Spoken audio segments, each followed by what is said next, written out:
Welcome into Nebraska Shootaround. Anna and Mike joining you today. We're talking women's and men's basketball.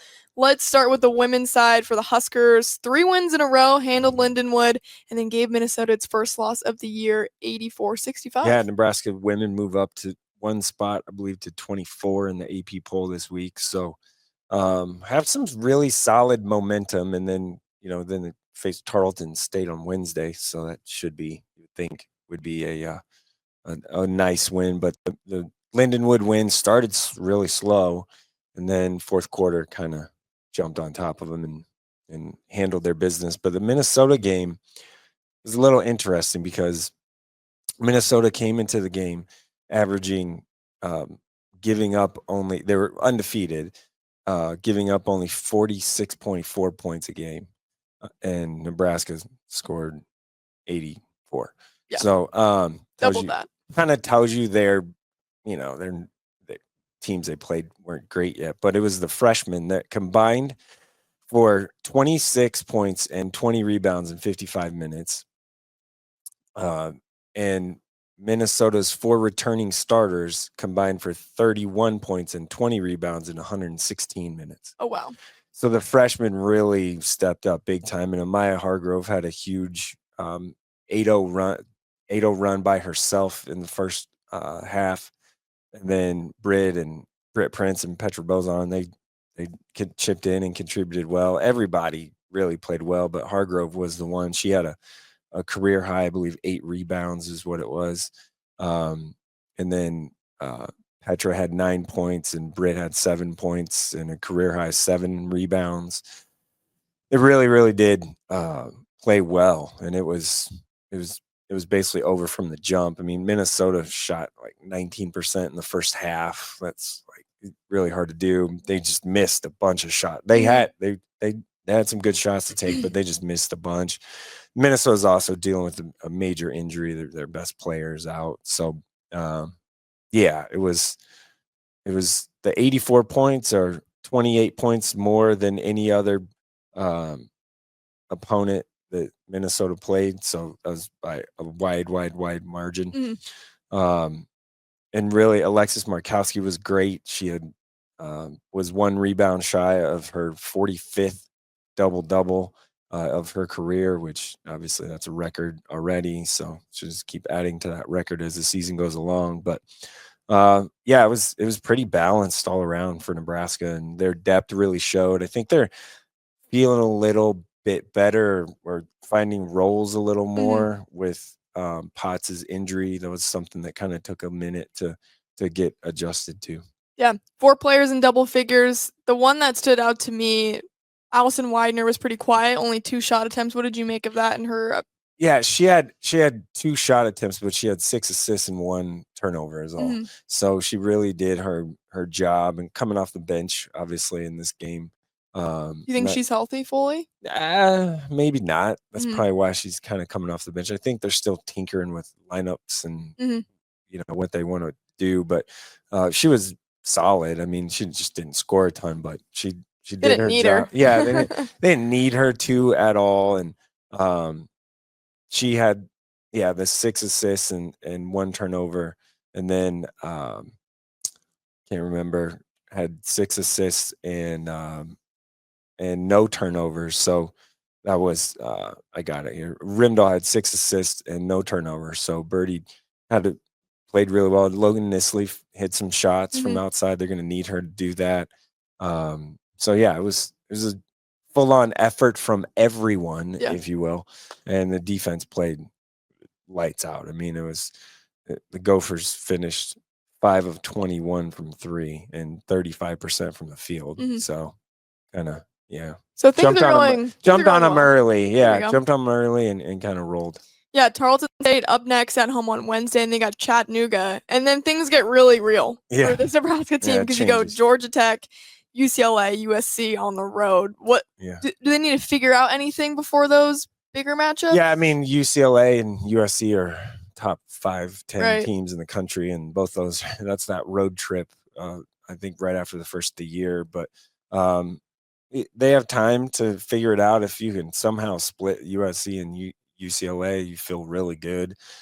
In that swing with Georgia Tech if you can, even 1 and 2 probably is all right, right? Like there's still an NCAA tournament team. That's not going to change, I don't think, anytime soon, unless major injuries happen or they just fall off a cliff, which I don't think they will.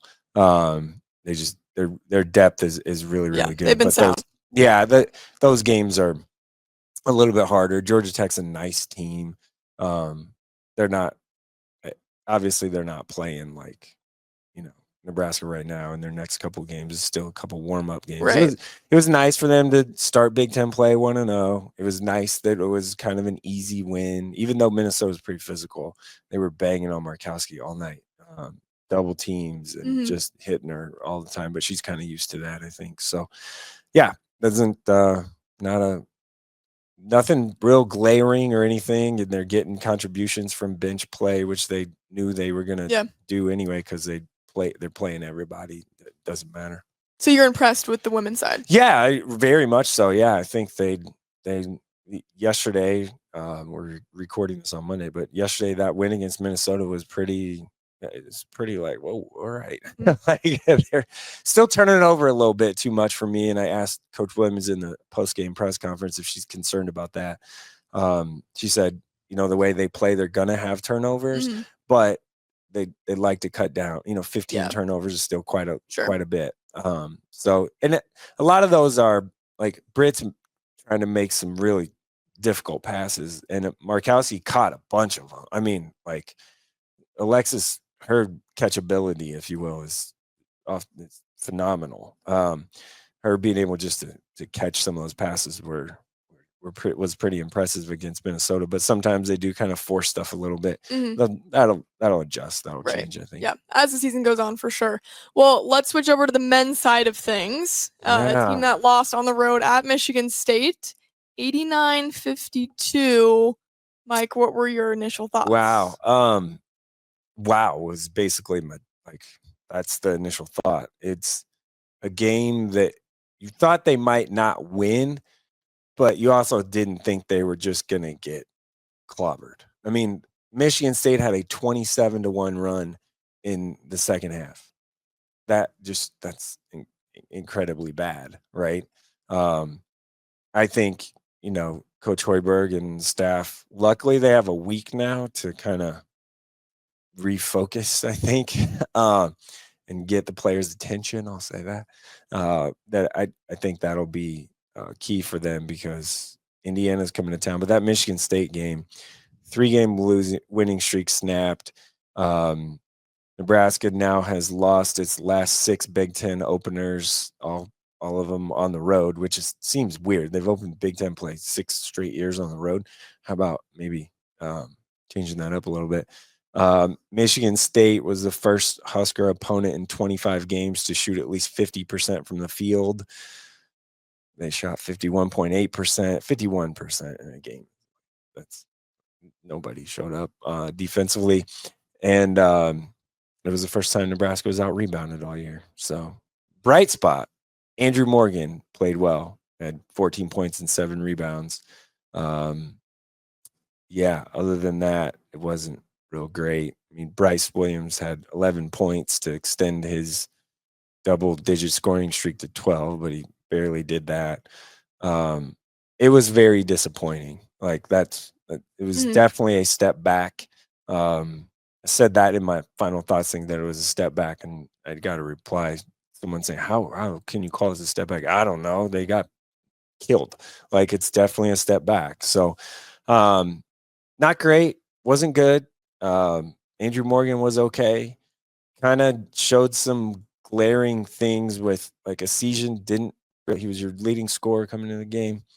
Didn't do anything at all really in the game. Now that being said, I think Michigan State's probably a little better than people think, or what everyone thinks. They just entered the AP top 25 at 21. I think they're probably a little better than that. Michigan State is extremely. So it might not be a horrible loss at the end of the year. Yeah, and it doesn't really hurt a ton. Like you're still road loss in the conference, whatever. Like that's probably all right. especially against Michigan State at 11 a.m. at the Breslin Center, like all those things factoring into that. So not a horrible loss on the road. You're still in good shape to be, 500 or right around 500 in the league. Creighton helped them out too with beating Kansas. Yeah, Creighton beating Kansas helps. Now Creighton needs to keep winning, and Pop That's still a Isaac's not question mark, playing. yeah. There's gonna need some stuff like to happen there. But they need St. Mary's to really keep winning too. But they're still in that, like, you have one non-con loss. If they can go to Hawaii and handle business and go 3-0, win that thing, they'll be fine. Even one loss, even 2-1 in Hawaii still isn't terrible, as long as that loss is to Murray State and not Charlotte or Hawaii. Mm-hmm. So, like, be good. They'll be fine. Yeah. Now you got to protect home court. It's the same formula that they had last year. So protect home court. Maybe go 9-11, 10-10. 11-9, whatever in Big Ten play. Their metrics really took a major hit though. If you look at like where they're at in KenPom and all of that, in the net, they dropped to 71st. This is after Sunday. In KenPom, they dropped to 61st. 71 is 14th in the Big Ten. You got to kind of be, I don't know if the Big Ten is going to get 10 teams in the NCAA tournament. So how do you kind of get to that upper half? Right. Get to 9. Like they'll probably get 8 or 9, I'm guessing. Just looking at it, maybe, but if not, if they keep beating up on each other, so it might be a little hard. But yeah, Creighton moved up in KenPom. They're at 41, so it's a good thing. Yeah. Nebraska's at 61 there, so they need to. I will say the Indiana game is clutch because Indiana is very talented. They're the same that they were last year, extremely talented. The pieces just don't really fit. So an extremely talented team that is really Jekyll and Hyde right now. Got killed in the Bahamas and then kind of won some games and lost some games. Like it's just I think frankly they're pretty poorly coached. But yeah, the Indiana game on Friday at home, Big Ten home opener is a very big win to kind of give you some momentum back and make you feel a little better if they can get that done. They got to get a season going. Got to find a way for him to generate some shots and get him going. And you look at the rotations. Kel Jacobson has well, he did on Saturday against Michigan State, has supplanted Gavin Griffiths in the rotation. It feels like he came in first. So Gavin Griffiths has not done really anything. Maybe in practice and all this stuff that we're talking about.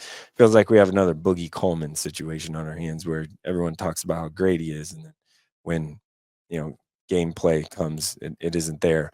He's capable. He's athletic and can shoot, I guess, but hasn't shown it at all. So they'll need to get more production out of him, and they have to find a way to get a season the ball. There's one thing I guess I want to say. People are trying to compare a season and Keisei Tominaga. They're not the same at all. Keisei Tominaga could run around and create his own shot and do all that. Connor is a great shooter, but you have to create shots for him. You have to get him open. Keisei could just buzz around, and now Keisei took some wild, crazy stuff, but from the logo, but it went in at times, so it made you okay with it.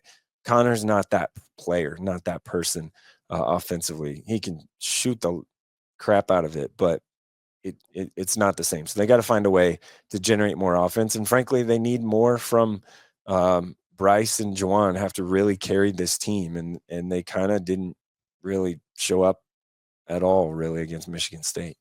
You think it could be a wake-up call for this team, and it could end up being a good thing? I think so, yeah. I think listening to Coach Hoiberg in the postgame, he was not happy. So I think it's something where, and he talked about their preparation, their week of practice wasn't good leading up to to the Michigan State game. So I think it probably can refocus them a little bit, and he probably has their full attention, I believe now. So, and they have some time off here. So they have, they had a week to prepare for Michigan State. Now they have basically a week to prepare for Indiana, which is good because you can get healthy and kind of rest a little bit. But at the same time, Berke needs to be healthy. He's got to play way better than he did against Michigan State. He basically was non-existent besides the 3 he made. So they need that time, I think, to kind of get him healthy, get everyone kind of refocused and back together and see what they can do. Well, we'll find out on Friday when Indiana comes to town again, a 7-2 team. They've won the last 3, so it'll be an interesting matchup. Thanks so much for joining us on Nebraska Shooter, and we'll talk to you guys next time.